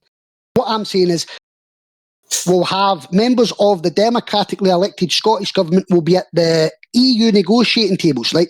And at the moment, the representatives of the Scottish Government are not at the EU UK negotiating tables. It's only representatives from England, right? So what I'm saying is, you said about the European Commission that are not elected, like you accept that the European commissioners are appointed by democratically elected head of states. Okay, yeah, right. You accept that, right? And they only have a duration of 5 years. So once the 5 years is done, they cannot be re-elected. They cannot be reappointed. That's what happened with John. What's his name? Juncker. Jean-Claude Juncker. Yeah. He had a 5-year term, and he had to resign, and he couldn't be reappointed. Right. Okay. So they only have, and they're appointed by democratically elected head of states. Okay. So the point here, right, is that my main point that I always contest in the Brexit debate, which I know is not as relevant in this discussion, but for this specific point it is that the European Commission or the commissioners, the power that they yield is not adequate. The representation that they have is not adequate for the power that they yield, right? These commissioners have the power to draw up bills and legislation that overrules the domestic government's agenda, their parliament, and it bypasses their parliament. It bypasses our parliament, and it will bypass yours as well. So these commissioners, despite not being elected, they're not even elected. Like, I wouldn't have much of an issue if the Scottish commissioner held a seat in a region of Scotland, and they were like an MP.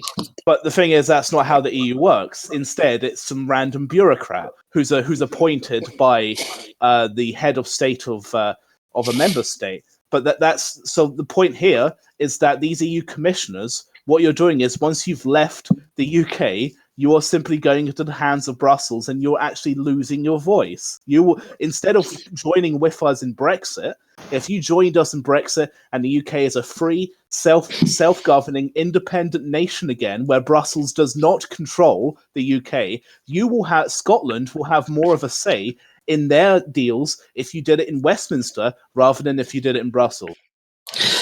The reason why the commission is appointed the way it's appointed, each member state, you understand, appoints a commissioner, is because each member state are treated as equals within the European Union. Now, what you want is you want the EU. Now, this is what I'm trying to say, is that the United States of America is not a pure democracy. There's different layers of democracy.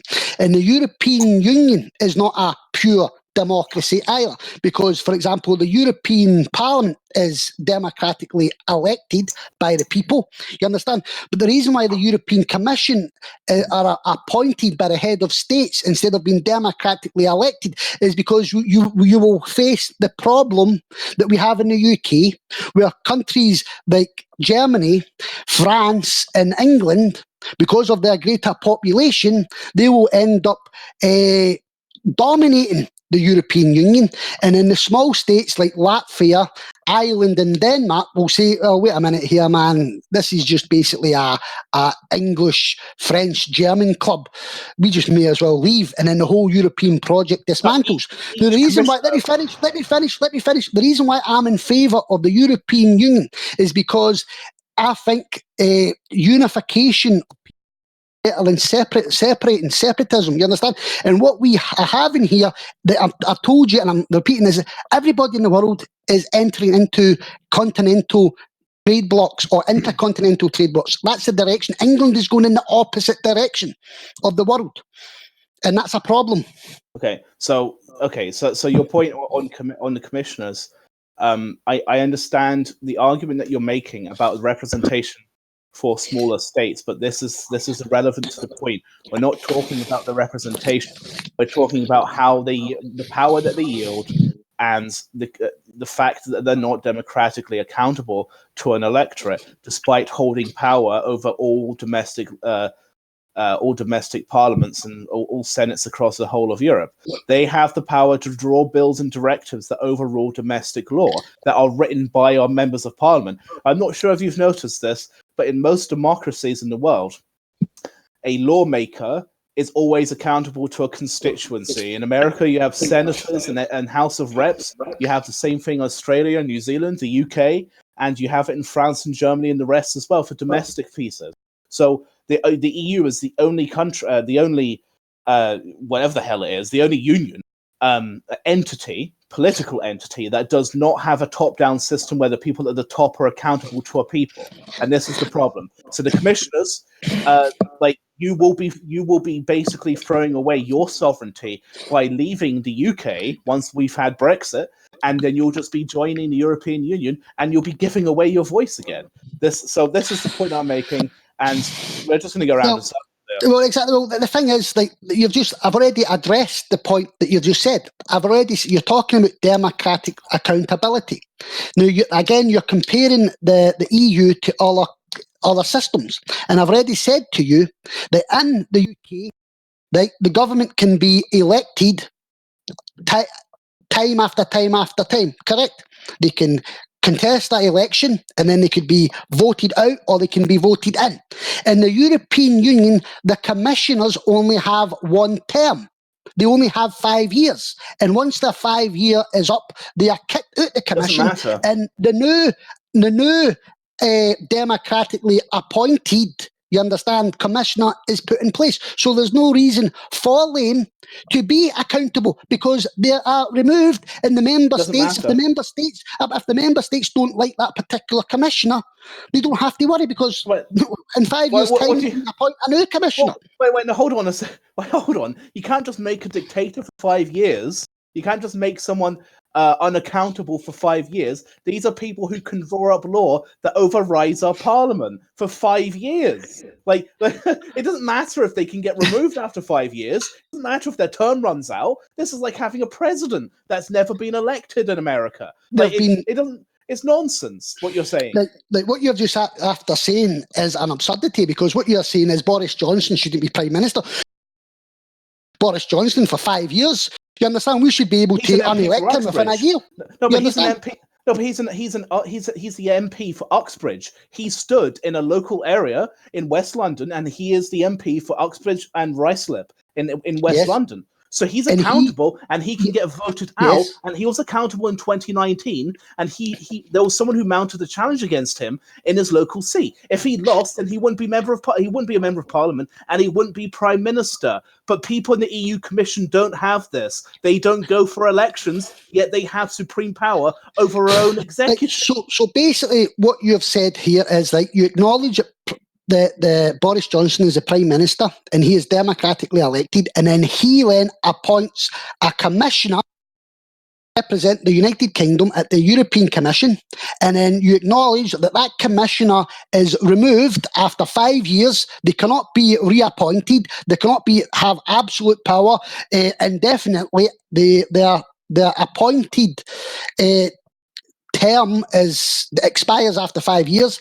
But then what about the House of Lords? Because what we have is our upper chamber in the House of Lords. We have 700 to 800 appointed, you understand, lords, right, who can never be removed, can never expire. They are life peers. So once we appoint these people to the House of Lords, they are in the House of Lords until they die. Whereas the European Union, you understand, they only have 5 years. Yeah, no. But like this issue, this point that some people bring up with the House of Lords is misleading, because the House of Lords and the powers of the House of Lords is nowhere near comparable to that of the European Commission. The people in the House of Lords cannot draw up directives that can supersede the second reading of the second reading stage of our House of Commons committee stage as well. For example, like an EU commissioner, what happens is that the EU Commission, even though that none of them are appointed, they're all appointed, but they have the power to write up bills, and then they put it to the EU Parliament for it to be confirmed. Now, this is only a rubber stamp. The EU Parliament cannot throw out the bill. They can only say yes or no. If they say yes, it passes through, goes to UK Parliament. If it says if they say no, it gets passed back over to the Commission, and it's like a ping pong thing with them. But it'll just go back and forth. Now, once it gets rubber stamped by the EU Parliament, it goes over to the UK Parliament. Now, with our system with the UK Parliament, as you know, there's a first, second, and third reading. The first reading is literally just presenting the bill. The second reading is after there's a committee stage. And then they put amendments, and then there's a second reading, and then usually it gets passed through, right? But with an EU directive, there's special EU instruments that are attached through the European Communities Act, which, because the EU law is supreme to UK law, it means the EU bills that pass through our Parliament, they get to bypass our committee scrutiny stage, and it gets to bypass our second reading stage. So our own members of Parliament are not able to amend, change, or remove this EU directive that got passed by a commissioner. So our members of Parliament that you voted for every 4 or 5 years have no say in this EU law that got created in Brussels by someone that we never voted for. So then it gets passed, and then it can override any piece of legislation that we have. Sometimes these EU directives, they have the power to change our domestic law. Sometimes there'll be an EU directive saying, oh, by the way, the UK's health and safety legislation is wrong, change it. So our own health and safety laws, for example, that we created 20 years ago, well, that's null and void, and we have to make a new bill to align with what Brussels has told us. So these unelected people at Brussels have told us what to do. This is what your system's going to be. This is why we need to have Brexit and we need to leave. And once we're out, you'll have more of a voice, and I will have more of a voice as well. But the fact that you want to join the EU, David, right? That's absurd if you're in favour of independence and a free Scotland, and you know it is. But first of all, I've already said to you that I'm a federalist, and that's it. So I'm not for independence. We already established this. But Well, you are. For what you said is not because I'm for federation. You understand? Because I think independence in this day and age is an obstacle. You understand? When we have this interconnected. For example, I'm in Europe. You're in America, Tim, and we're sitting there speaking. And I think building up barriers, that's against my ideology. I believe that, you understand, everyone should be united. Now, what the problem is, like, in my opinion, I have no... In my opinion, I like the way the European Commission is set up, that a democratically elected Prime Minister can appoint a commissioner for 5 years, and then that commission expires after 5 years, and that particular person can never that's not good enough. Be involved. That's in my opinion, and that commissioner can never have influence again. That's not good Whereas enough. what we have is that we can have a prime minister, and we could vote a prime minister in for 20 years. So David, I don't want to say it's dishonest, but I think it's disingenuous what you're saying. Just for a corollary here, suppose I said, I'm not for Donald Trump. I'm against Donald Trump. But I'm for Donald Trump if the Republican Party doesn't, nominate Mitt Romney. Well, you and I both know it's not going to fucking happen. It doesn't have a snowball's chance in hell of happening. And so me saying, I'm not in favor of Donald Trump is really kind of disingenuous, because we both know that, given what I said, I'm only for Donald Trump if they don't put in Romney. Well, duh, they're not putting in Romney, so you just skip over that, and it's just I'm for Donald Trump. You're saying you're not for independence. You're only for it if you don't get federation. But we already went over this, and you're not getting federation. So you're for it. Ultimately, you're only for independence if this thing won't happen doesn't happen. So you might as well just say you're for independence. Like, it seems like a shrug. But that can't be the case, because as you have to look up the Act of Union Bill 2018 by the House of Lords. But it's not passing. It's not passing. No, but exactly. But that's what I'm trying to say. But the reason it's not passing is because of the current administration, the Conservatives. The Labour Party have understood that there's a problem, there's a democratic deficit within the United Kingdom, and the Liberal Democrats also. So there is a possibility that there could, and research, all you have to do is Google the English question, Google Confederal UK, Federal UK, and you'll see articles from 2016, you understand, from today's date, of members of parliament and legal commentators and the media all speaking now about maybe we have to reconfigure the United Kingdom. So there is, but the problem is, it has to be a Labour government, you understand, because it's highly unlikely a Conservative government will implement it. So it's not highly unlikely, you understand, under the current administration, but if Labour become a government, it is a possibility. Okay, so in terms of what you were saying about an interconnected world and working together and all the rest of it, but that's interesting, because you don't really want to work with England and Wales, do you? You don't want to work within the sphere of you are in favor of a united or a federalized Europe, or, as you've talked about, an intercontinental Europe where we work together. But you're okay with ceding your sovereignty for the continent of Europe for the benefits of internationalism and globalism, yet you don't see the same perspective when it comes to you joining or keeping within the British Union, because within the British Union itself, we have many different trade deals across the world, and we have that kind of global soft power with Australia, New Zealand, we have Canada, there's the Commonwealth.